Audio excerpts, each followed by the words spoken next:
My name is Don Reynolds, and I'm here with Jim Shields and Jack Mancini.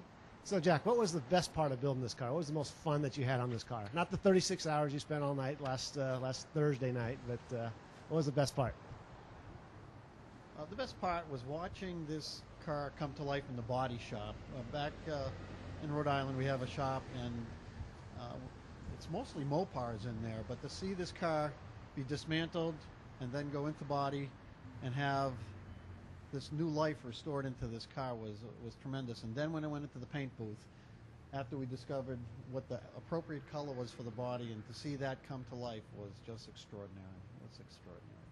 And can you talk about some of the research you did to figure out what this car was? Because we didn't have a lot of colored pictures. We had some black and whites and just a couple of Polaroids of the pictures. Can you tell them about the research? Jimmy flashing all these pictures of this Gran Sport in front of me, it was so intriguing, and learning a little bit about Pop Kennedy and then seeing pictures of Pop next to your dad, Pete, just was, it started growing within me to start really understanding what this was all about.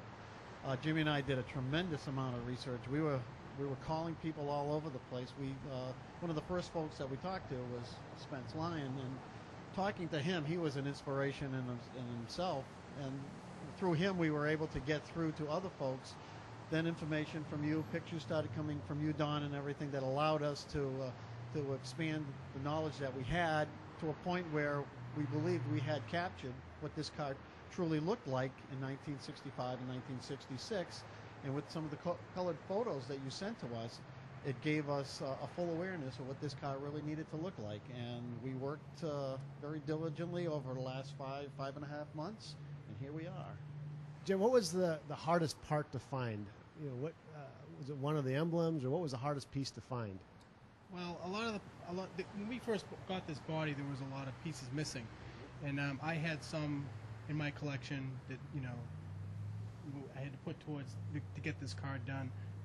One of the hardest pieces was the tachometer, because it's an original tach from the early '60s. Stuff like that is really tricky to find these days when you're looking for a part that's brand new, that's 45 plus years old, So, but it all came together. We got all the parts that we needed, and and the other main thing was finding the body, a real nice, clean, rust-free body. And this is a tribute car, so it's not the actual car, but to find a nice post-sedan body, I knew there was one located in Arizona. It had been sitting in a junkyard since 1977, and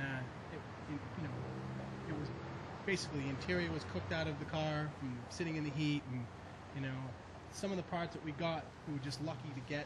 They just sort of fell in our laps. Door panels, red door panels. You just can't find stuff like that, So we were pretty fortunate to get a lot of this stuff. One of the first car we were going to build was the first car, the original one. This car was manufactured, I believe, in the second or third week of January 1965. So this was one of the first GS models built that year. Had the small emblem and everything, so everything was looking pretty good to recreate the first car. But as we considered what car most people would know and understand, would be the second car, because that had the longest life. So then we jumped into building the second car, and that's where we are with that.